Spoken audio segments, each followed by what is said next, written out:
Welcome to the Mansfield Podcast, your guide to U.S.-Asia policy.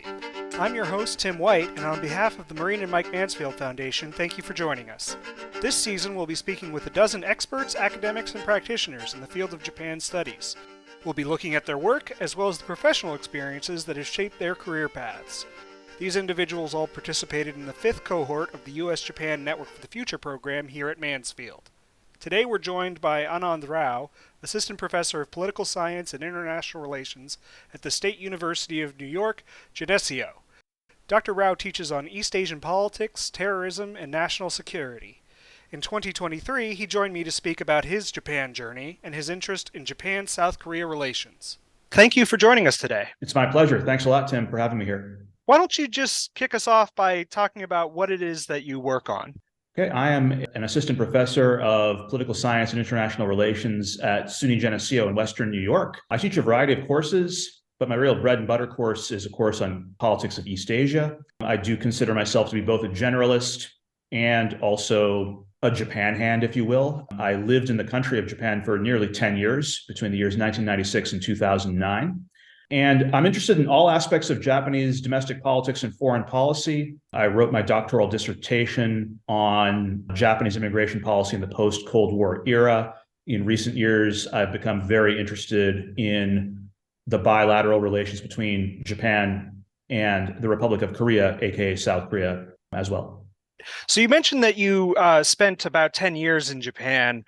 Was that when you first became interested in Japan? Can you talk us through kind of your Japan journey? Sure. When I enrolled at Union College in Schenectady, New York, 31 years ago, I had no especially great interest in Japan or the nations of East Asia. What really got me interested in Japan initially were some courses that I just sort of took randomly on East Asian politics and history when I was an undergraduate at Union between 1992 and 1996. 3 professors in particular taught courses that changed the course of my life: Donald Thurston, Ted Gilman, and Joyce Medancy. And the more I learned about Japan, I just found myself fascinated by the course of the country's modernization during the Meiji era from 1868 to 1912. On a more personal note, I became interested in patterns of migration and settlement with relation to Japan.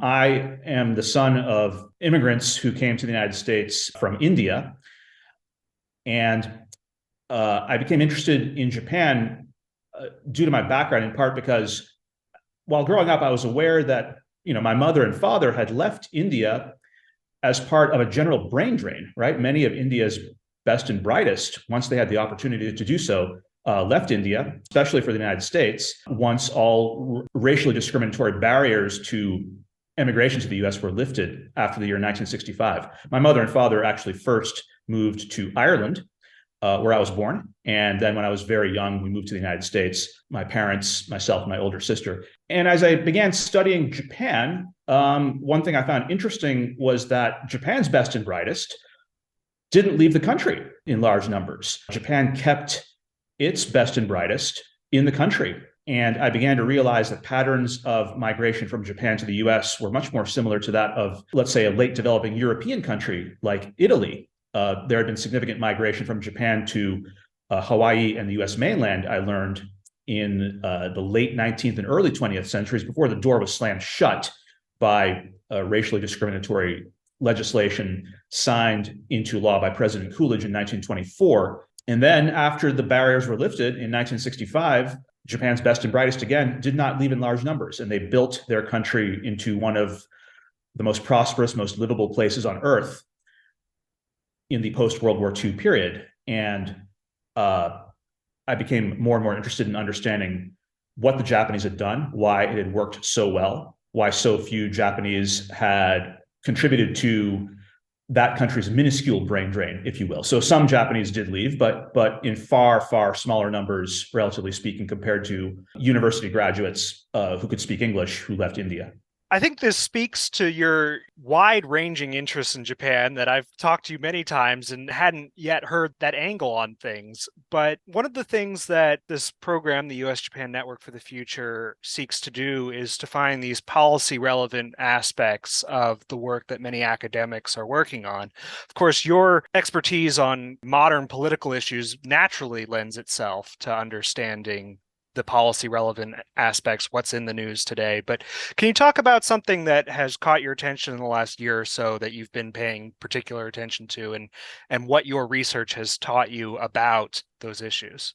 Yeah, there are a couple of things that are of interest to me. I'll mention at least one of them and maybe two of them. So I have become very interested in the deterioration in relations between Japan and South Korea. This does go back more than 1 year, but it remains an outstanding issue. The two countries have had serious problems owing to disagreements over the nature of the bilateral treaty that was signed in the year 1965 and what that treaty did or did not allow with regard to the filing of lawsuits by people of ethnic Korean background who were dragooned into forced labor by Japanese imperial authorities during World War II. And what I find so fascinating about this issue, being a person who is, I suppose, of post-colonial background, is the following. What I've been writing about, what I've been researching about is sort of still a work in progress, but people have finally, I think, begun to realize that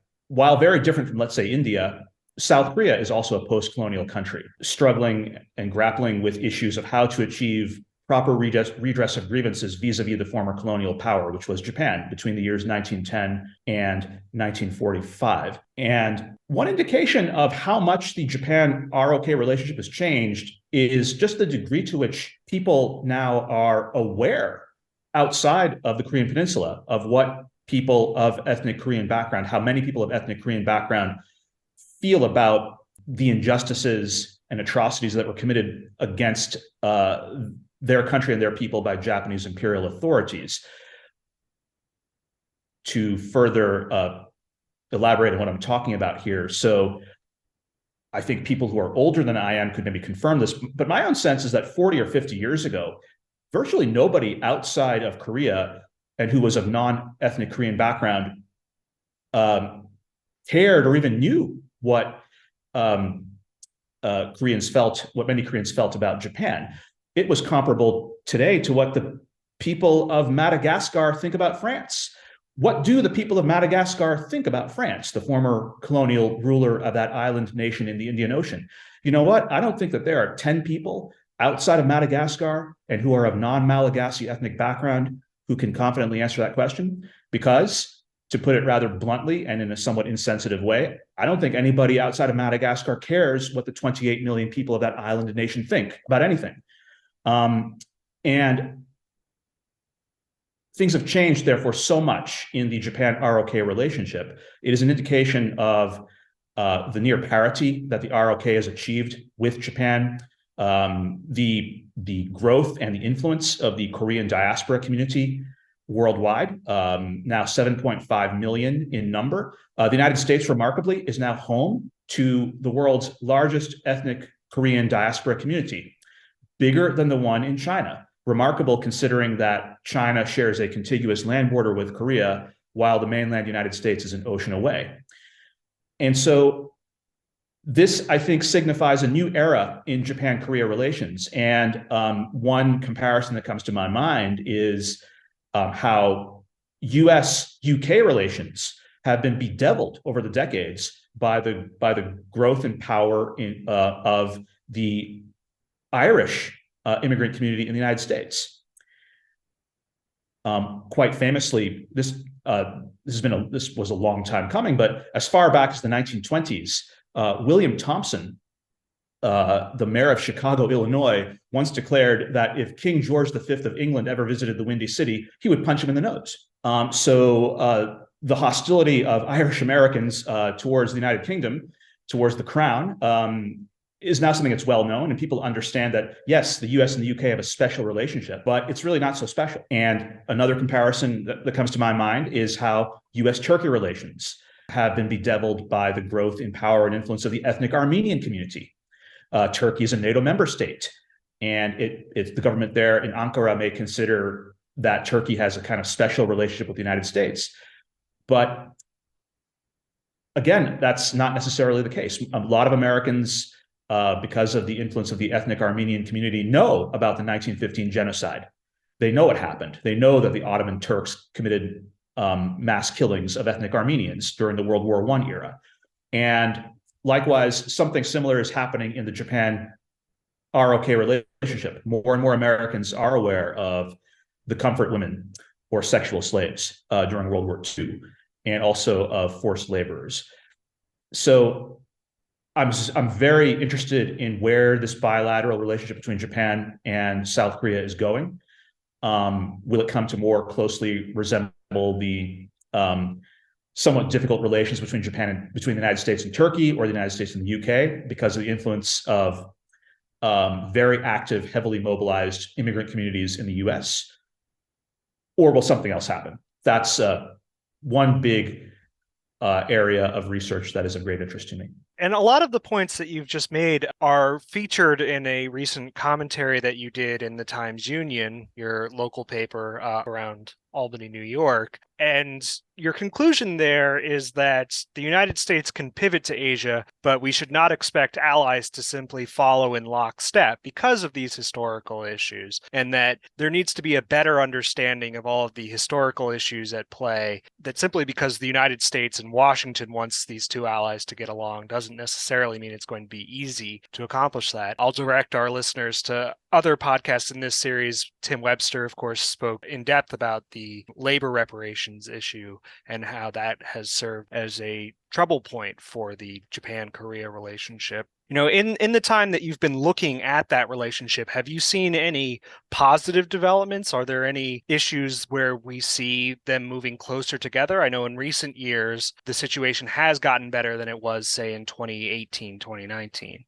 Yes, I certainly do not intend to be a gloom and doom person all the time. So I do see differences, certainly, between interactions between citizens of Japan and the ROK at the elite versus non-elite levels.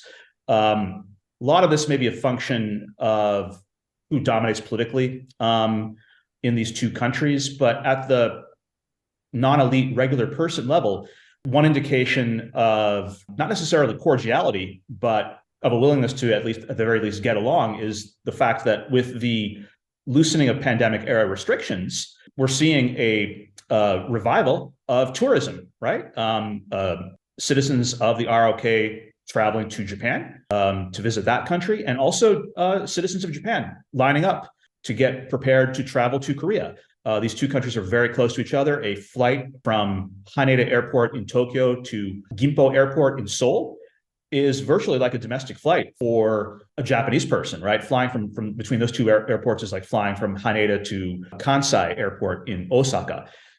And I can tell you that pre-pandemic, certainly back when I was living in Tokyo between the years 2004 and 2009, a little while ago now, but still the 21st century, Tokyo was full of Korean tourists every day. You saw them everywhere. And I think this is a positive sign.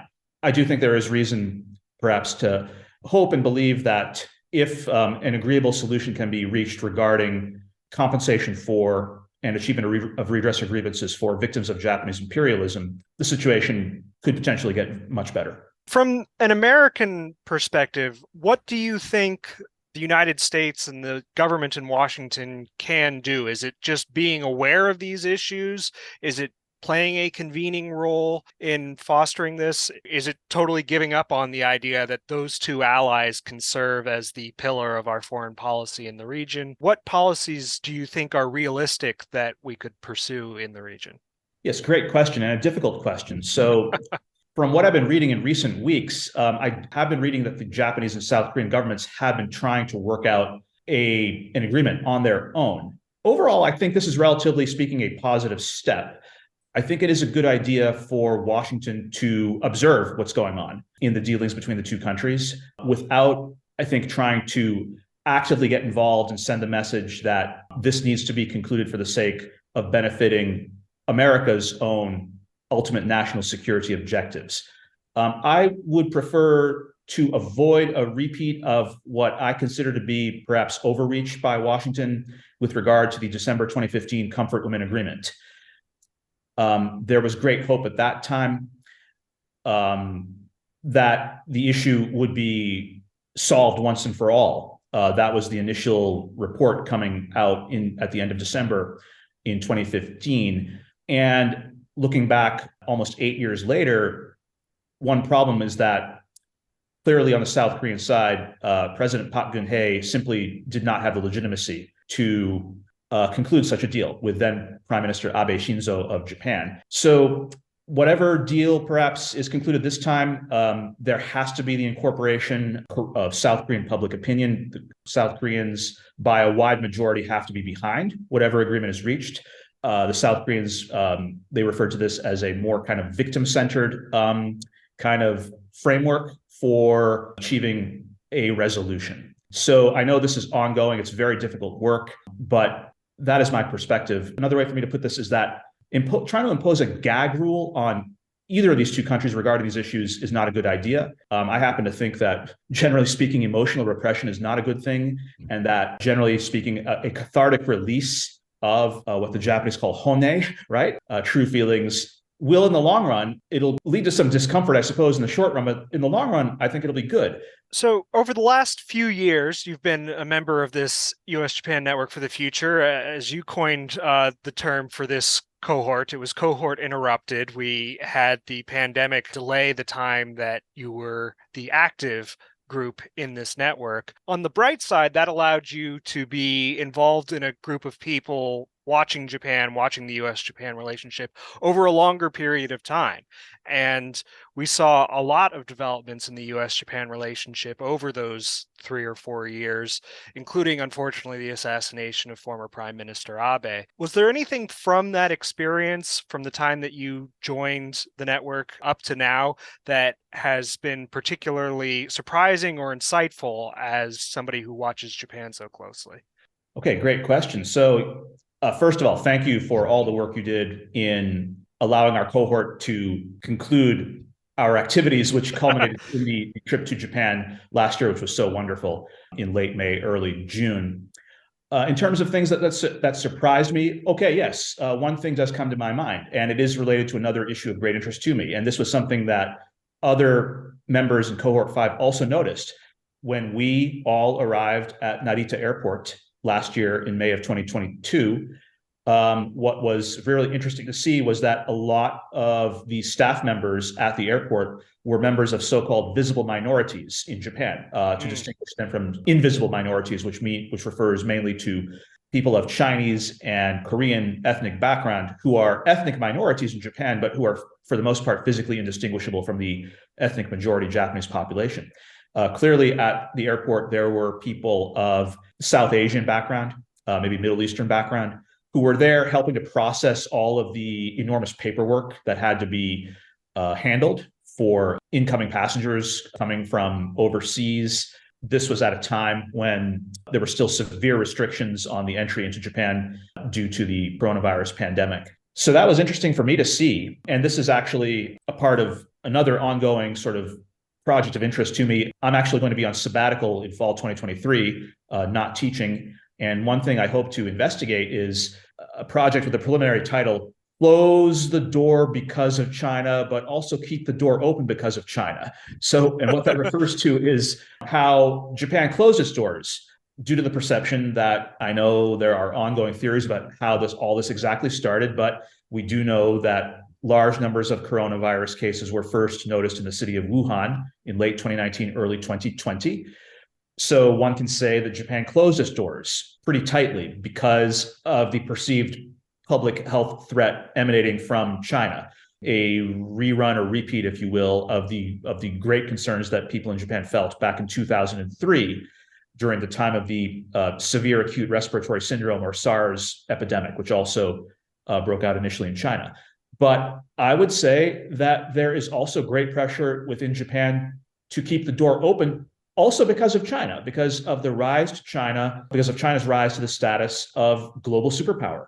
and of the perceived need for Japan to become a more open, welcoming, pluralistic society that can compete with a China that has emerged from decades, or some would say centuries, of poverty and instability. So these two views of what to do are diametrically opposed and are clearly in tension. And I find that really interesting. People, again, stereotypes are annoying. And one thing you keep on hearing over and over again is that Japan is anti-immigration. Japanese don't want foreigners in their country. That is clearly not the case with all the people in Japan. There are significant numbers of Japanese who support a liberalization of immigration policy. Abe Shinzo himself, despite his reputation for being a hardline, hawkish conservative, also had a more open, welcoming policy regarding inbound migration into the country. That is another interesting issue. And albeit, I will admit here that a lot of Japanese who favor a more open immigration policy are advocating that policy on the grounds that they're worried about what's going to happen to Japan's status in East Asia vis-a-vis China.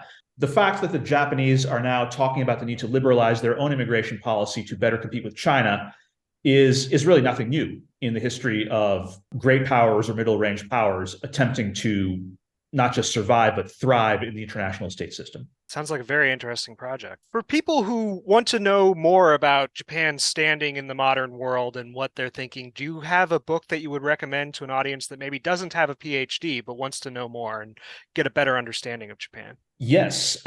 It's an old book. The name of the book is Okuma Shigenobu, Statesman of Meiji Japan. This book was published literally 50 years ago in 1973 by the late Japan historian Joyce Libra, who passed away at the age of 95 in 2021. A great book. I read the book a couple of years ago, and I have a couple of reasons for why I recommend it. First of all, Okuma Shigenobu, born in 1838, died in 1922, was the founder of Waseda University, one of the top private universities in Japan. And connected to me, he was a native of the what was then the Hizen domain in Kyushu, what is now the location of Saga Prefecture, a very rural prefecture in Kyushu, where I lived for 3 years as a JET program participant, as an assistant English teacher from 1996 to 1999. This book is great. It's really interesting for a number of reasons. Let me tell you a few. When Japan embarked on its modernization drive in the late 19th century, it was largely led by people from the Satsuma and Choshu domains, or what's called Satcho, the current locations of places like Kagoshima Prefecture and in Kyushu and Yamaguchi Prefecture on the southwestern tip of Honshu Island. This legacy continues down to this day. You should know, for example, that Abe Shinzo, the longest serving prime minister in the history of Japan, he was born in Tokyo, but he had roots in Yamaguchi Prefecture, the former location of Choshu. I believe the second longest serving prime minister in Japanese history, a man named Katsura Taro, was born in the Choshu domain, a native of that region of southwestern Honshu in Japan. And I believe the third longest serving prime minister in the history of Japan, Sato Eisaku, the great uncle of Abe Shinzo, was born in Yamaguchi Prefecture. So what this ought to tell you is that Japanese politics was really very heavily dominated by people from the Choshu and Satsuma domains for a very long time in the late 19th century. Okuma was significant because he helped, as Joyce Libra so brilliantly explained in her book, Okuma really helped nationalize Japanese politics. He was prime minister. He initially became prime minister for the first time in 1898, and then he served as prime minister again from 1914 to 1916. And he was important because what he showed that it was possible for people not from Satsuma and Choshu to rise up the ranks. You didn't necessarily need those Satcho connections to become a top political leader in Japan. He rose up the ranks on the basis of merit. Now, he was flawed in some ways, like every other prominent Japanese politician of that time. He favored the annexation of Korea. He was a supporter of Japanese imperialism, yes, but also importantly, he broke the pattern of Japanese politics being utterly dominated by people from just those two regions, Satsuma and Choshu. This is important because a lot of countries in the modern era, people don't realize this, have been plagued by this problem of their politics being dominated by people from one particular region. Achieving national cohesion and unity has been a real struggle for so many nations around the world. And what is so interesting about Japan is how this was a decentralized polity for centuries. There was greater loyalty to one's domain rather than to any abstract place called Japan. or Nihon in the Japanese language. That the Satsuma Choshu stranglehold on Japanese politics was broken by Okuma represented something very significant for the country. And I think there's a lot to learn from the Japanese experience of how they were able to mostly peacefully resolve that power imbalance within their country. And I'll direct our listeners to another episode of this podcast with Ryosuke Maeda, a historian of that early Meiji period. And we talk a little bit about those regional differences and how the early Meiji era was shaped into the Japan that we see today. Well, thank you, Dr. Anand Rao, for joining us today. It's been a wonderful conversation. Thank you very much, Tim, for all that you've done. It was a real pleasure, and I look forward to listening to all of these podcasts in the near future. We hope you've enjoyed this conversation with Dr. Rao. More information about his work, including a link to the article discussed in this podcast, is available in the description. Join us next time for a discussion on export controls, critical technologies, and Japan's place in U.S.-China trade frictions with Dr. Crystal Pryor. This season of the Mansfield podcast is made possible with support from Japan Foundation. Special thanks to Nick Velez for editing support. Music is courtesy of Laura Schwartz and Bellwether Bayou. Thank you, and we hope you'll join us again soon.